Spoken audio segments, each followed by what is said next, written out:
ఈ నెల 19న తెలంగాణ భవన్కు కేసీఆర్ బీఆర్ఎస్ రాష్ట్ర కార్యవర్గ విస్తృత సమావేశము పార్టీ సిల్వర్ జూబ్లీ వేడుకలు భవిష్యత్తు కార్యాచరణ పైన చర్చ. మీరు ఒకసారి ఇక్కడ ఆలోచన చేస్తే 19 తారీఖు నాడు బీఆర్ఎస్ మీటింగ్ ఉంది. 18 నాడు ఒకరోజు ముందు సుప్రీంకోర్టులో ఈ ఎమ్మెల్యేల కేసు ఏదైతే ఉందో ఈ ఎమ్మెల్యేల అనర్హత కేసు విచారణ జరుగుతుంది. నాకు తెలిసి ఆ రోజు ఫైనల్ హియరింగ్ అవుతుంది. సో కాబట్టి 18 తారీఖు నాడు ఎలాంటి నిర్ణయం ఉండబోతా ఉన్నది 19 తారీఖు నాడు కేసీఆర్ రాష్ట్ర కార్యవర్గ సమావేశం నిర్వహించి అది పార్టీ సిల్వర్ జూబ్లీ కోసం కావచ్చు.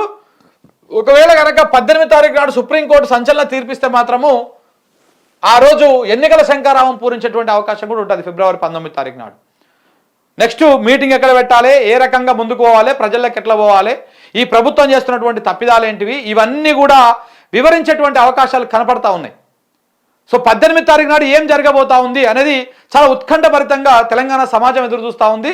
ఒకవైపు బీఆర్ఎస్ పార్టీ, మరొక వైపు అధికార కాంగ్రెస్ పార్టీ, ఇది కూడా రెండు కూడా నిశ్చితంగా చూస్తూ ఉన్నాయి ఏం జరగబోతుంది, సుప్రీంకోర్టు ఎలాంటి నిర్ణయం తీసుకోబోతుంది అనేది. సో కాబట్టి చూడాలి. రేపు 18 తారీఖు నాడు సుప్రీంకోర్టులో కేసు విచారణ, 19 తారీఖు నాడు ఈ మీటింగు, ఈ రెండు కూడా చాలా కీలకంగా మారినాయి. రాష్ట్ర రాజకీయాలను మలుపు తిప్పేటువంటి పరిస్థితులు కూడా కనపడతా ఉన్నాయి. సో కాబట్టి చూడాలి ఏం జరగబోతుంది అనేది. ఈ నెల 19న బీఆర్ఎస్ పార్టీ రాష్ట్ర కార్యవర్గ విస్తృత సమావేశం నిర్వహించాలని బీఆర్ఎస్ అధినేత కేసీఆర్ నిర్వహించారు. ఈ మేరకు పార్టీ వర్కింగ్ ప్రెసిడెంట్ కేటీఆర్ ను ఆదేశించారు. దీంతో ఈ నెల 19న మధ్యాహ్నం 1 గంటల నుంచి హైదరాబాద్లోని పార్టీ కేంద్ర కార్యాలయం తెలంగాణ భవన్లో విస్తృత స్థాయి సమావేశం జరగనున్నది.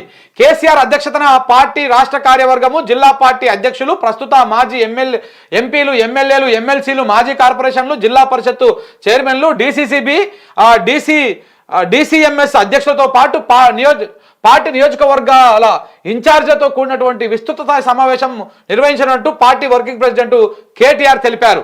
సో ఈ నెల 19 నిర్వహించే ప్రత్యేక సమావేశంలో బీఆర్ఎస్ పార్టీ ఆవిర్భవించి 25వ ఏట అడుగుపెడుతుండటంతో పార్టీ సిల్వర్ జూబ్లీ వేడుకల నిర్వహణతో పాటు పార్టీ సభ్యత్వ నమోదు, పార్టీ తదితర నిర్మాణాత్మక అంశాలపైన చర్చించనున్నారు. రాష్ట్రంలో కాంగ్రెస్ ప్రభుత్వం అనుసరిస్తున్నటువంటి ప్రజా వ్యతిరేక విధానాలు, రాష్ట్ర ప్రభుత్వ వైఫల్యాల మీద ప్రధానంగా చర్చించనున్నట్లు కేటీఆర్ తెలిపారు. ప్రభుత్వం తన వైఫల్యాలను ఎండగట్టేందుకు అనుగుణంగా బీఆర్ఎస్ పార్టీ శ్రేణులు చేపట్టాల్సిన కార్యాచరణ సిద్ధం చేయనున్నారు. ప్రభుత్వం ఇచ్చినటువంటి హామీలను సాధించుకుంటూ తమ హక్కులను తాము కాపాడుకునే దిశగా రాష్ట్ర ప్రజలు చైతన్యం చేసేందుకు పార్టీ నాయకత్వం కార్యకర్తలను శ్రేణులను అనుసరించాల్సిన వ్యూహాలు, విధి విధానాలపైన ఈ విస్తృత సమావేశంలో చర్చించనున్నట్టు కేటీఆర్ తెలిపారు. సో మొత్తానికైతే 19 తారీఖు నాడు జరిగేటువంటి సమావేశము. మరి ఈ సమావేశం తర్వాత కేసీఆర్ మీడియా ముందుకు వచ్చి మీడియాతో మాట్లాడతారా, ఏం జరగబోతుంది అనేది కూడా కొంత ఉత్కంఠభరితంగా ఉంది. చూడాలి ఏం జరుగుతుంది అనేది.